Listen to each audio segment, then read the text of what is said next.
Bonjour, je suis le docteur Baudouin Boignimbek, enseignant à l'Institut Averroès Plus de Marrakech.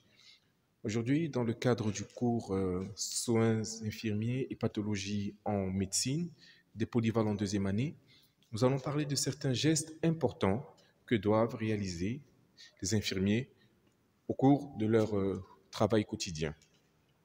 Nous allons commencer par les perfusions intraveineuses. Nous allons parler de la préparation et de l'administration. Définition.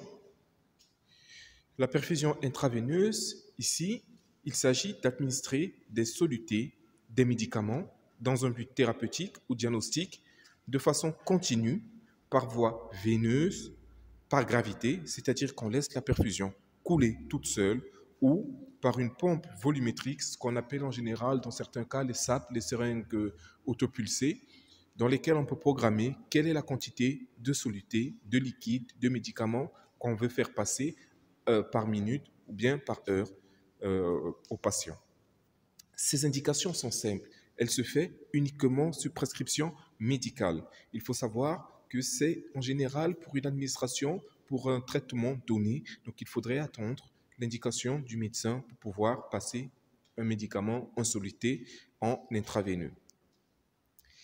Comme toute procédure médicale ou infirmière, la perfusion intraveineuse présente certains risques, notamment le risque d'infection, le risque d'un hématome, car il est possible qu'une veine soit bouchée ou bien qu'une veine soit rompue par l'introduction du cathéter, une extravasation d'exsudat ou un transsudat, pardon, une phlébite, la nécrose de la veine, une nécrose tout simplement autour de la région, c'est-à-dire la région cutanée musculaire, autour de la veine dans laquelle est introduite le cathéter.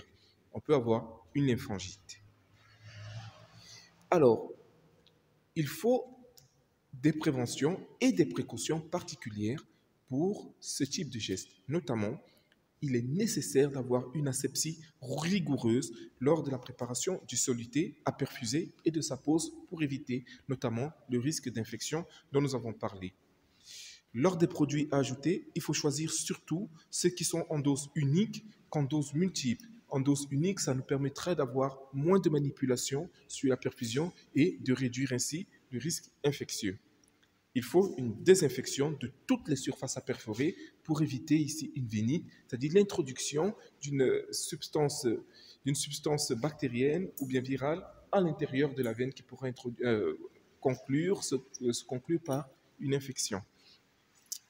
Il faut aussi que la préparation des solutés s'effectue juste avant son administration. Il ne faudrait pas aller se mettre à paniquer, dire ah, j'ai pas préparé le soluté et courir au moment de l'introduction du soluté.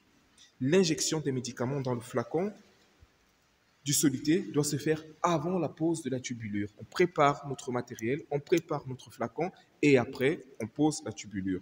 Il faut toujours coller une étiquette sur le flacon pour préciser voilà quel est le médicament que j'ai mis, il appartient à tel patient, il est de tel service pour éviter de se tromper de flacon à administrer au patient. Et surtout, il est recommandé que la même personne qui prépare le produit qui fasse la perfusion, justement aussi pour plus d'efficacité. Alors maintenant, il faut aussi savoir contrôler notre perfusion. Comment on la contrôle? Premièrement, on va contrôler l'étanchéité du flacon. Il faut se rassurer que notre flacon ne fuit pas. Il faut se rassurer aussi que d'autres substances ne peuvent pas y entrer par des ouvertures secondaires. Il faut toujours contrôler ce qu'on appelle la limpidité et l'homogénéité du liquide. Un liquide qui peut être trouble, sauf si il est trouble de façon normale, peut ici nous prédisposer, nous parler d'un liquide qui est périmé et qu'il faudrait changer. Il faut toujours vérifier la quantité de solution, la date de péremption, il faut faire très attention à la date de péremption, et savoir qu'avant la pause, il faut vérifier que ce soit la bonne prescription pour le bon patient. Alors, la surveillance d'une perfusion intraveineuse, elle passe par quoi? Par la surveillance du point de ponction. Il faut surveiller l'entrée du cathéter. Il faut surveiller les trajets veineux à la recherche d'une vénite qui se manifeste généralement par un trajet rougeâtre, par une rougeur de la peau le long du trajet de la veine. Il faut rechercher les douleurs locales, vérifier la perméabilité de la veine. Il faut contrôler le débit. Il faut surlever le membre où la perfusion est fixée. Et il faut faire une mobilisation passive du membre 2 à 3 fois par jour. Le deuxième geste dont nous allons parler aujourd'hui, c'est le lavage gastrique ou le lavage d'estomac. Alors, qu'est-ce que c'est? Ce lavage gastrique ou lavage d'estomac est pratiqué pour empêcher l'absorption du toxique lors d'une intoxication inférieure ou égale à 1 heure.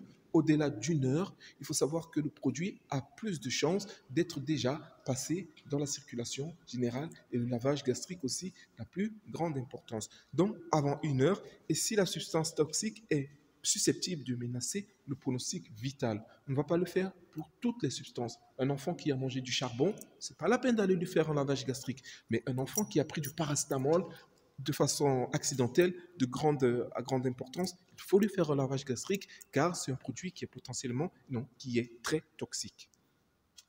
Alors ce geste, il est devenu extrêmement rare, mais il faut s'assurer, avant de commencer, que le Glasgow, c'est-à-dire l'état de conscience du patient, ce que son corps de Glasgow est supérieur à 8. Il faut s'assurer que le patient ait un réflexe de tout et il faut aussi avoir un patient qui collabore. Un patient qui est agité, qui ne collabore pas, c'est une contre-indication à la pose d'un lavage gastrique.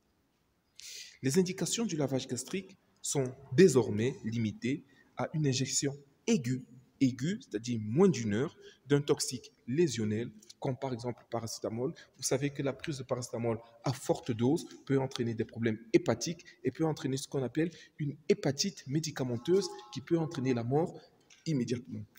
D'un toxique fonctionnel à forte toxicité, c'est-à-dire par exemple les antiarythmiques chez des patients qui vont faire un surdosage de traitement, des antidépresseurs et des barbituriques.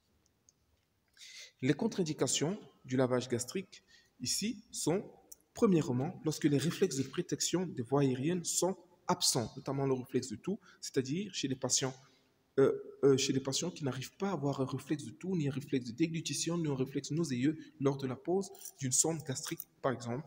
Et on peut se passer de cette condition uniquement chez des patients qui sont intubés. Deuxièmement, lors de l'ingestion de produits caustiques ou des hydrocarbures avec un risque important d'inhalation. Dans ce cas, il ne faut pas faire de lavage gastrique car ces produits sont capables de passer dans les voies aériennes supérieures. Les complications, ici, généralement, elles peuvent être mécaniques. Ce sont des lésions traumatiques ou hémorragiques de l'œsophage ou de l'estomac au moment du lavage. Elles peuvent être respiratoires, on l'a dit tout à l'heure, inhalation de produits toxiques. Même chez un patient conscient ou intubé, il faut faire attention quand on l'a dit tout à l'heure, l'ingestion de produits caustiques ou d'hydrocarbures. En troisième, il faut faire attention aux complications métaboliques, notamment chez les enfants. On va passer maintenant au troisième geste, le tubage gastrique. Qu'est-ce que le tubage gastrique? Le tubage gastrique, c'est l'introduction d'une sonde dans l'estomac par les voies aérodigestives supérieures. On insiste bien sur les voies aérodigestives. Ça veut dire quoi? Ça veut dire que la sonde peut être introduite par le nez ou bien par la bouche. Mais il faut bien respecter la procédure d'introduction. La sonde gastrique peut rester en place, connectée à un sac collecteur pour un drainage déclive. Ça veut dire qu'il faut drainer les sécrétions qui sont à l'intérieur du patient. On connecte la sonde à un sac et on la laisse poser et au fur et à mesure de la journée, on voit que le sac va se remplir. Deuxièmement, elle peut être branchée à une aspiration murale. Dans ce cas, on veut aspirer de façon mécanique les sécrétions. Et troisièmement, elle peut être connectée à une nutrition entérale, c'est-à-dire un patient qui n'arrive pas à se nourrir tout seul, on peut lui passer de la nourriture, des aliments, par une sonde gastrique. Et quatrièmement, elle peut être fermée, ça peut être une sonde d'attente chez un patient chez qui on a envie potentiellement plus tard de l'utiliser pour une indication particulière. Ces indications sont de deux grands ordres, c'est-à-dire de deux grandes familles. Premièrement, ça peut être dû à l'hydratation ou à l'alimentation des patients dans certaines situations particulières où les patients ne peuvent plus s'alimenter de façon normale. Elle peut aussi être utilisée pour une aspiration en cas de recherche de pathologie, par exemple, ou pour pouvoir, ou bien dans certains cas où on veut vider l'estomac. On l'a vu tout à l'heure, dans un lavage gastrique, on peut utiliser une sonde nasogastrique pour nous faciliter le lavage. Les risques ici sont l'obstruction de la sonde. Oui, la sonde peut s'obstruer. On peut avoir un déséquilibre de la volémie et des électrolytes par une aspiration trop importante de tout ce qui va se trouver au niveau de l'estomac. Et attention, la sonde peut provoquer une perforation gastrique qui peut aller jusqu'à un ulcère ou carrément une péritonite par perforation d'ulcère. La pression veineuse centrale, qu'est-ce que c'est que la pression veineuse centrale? La pression veineuse centrale, c'est la mesure de la pression qui règne dans l'oreillette droite et dans les gros troncs veineux intrathoraciques. Ces indications, à quoi elle sert cette pression veineuse centrale? Elle sert à l'évaluation indirecte de la volémie. Elle va nous aider à évaluer la volémie de façon indirecte, car elle est le reflet de la fonction du ventricule droit.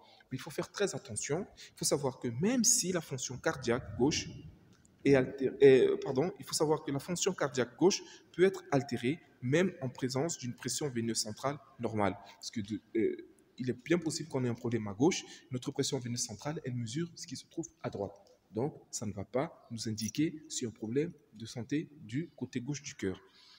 Elle peut se faire chez tous les patients qui portent une voie veineuse centrale où l'évaluation de la volémie est importante. Les variations de la pression veineuse centrale. Les valeurs normales sont entre 4 et 8 cm d'eau. En général, la pression se mesure soit en centimètres d'eau, soit en centimètres de mercure. La pression veineuse centrale se mesure en centimètres d'eau et sa valeur normale est entre 4 et 8 cm d'eau. Si on a une pression veineuse centrale qui est inférieure à 4 cm d'eau, on a une hypovolémie. Par contre, si cette pression veineuse centrale est supérieure à 15 cm d'eau, alors elle peut être ici indicative de certaines pathologies, notamment un cœur lésé, un myocarde altéré, une augmentation de pression intrathoracique ou bien carrément une erreur de manipulation. Je vous remercie pour votre attention.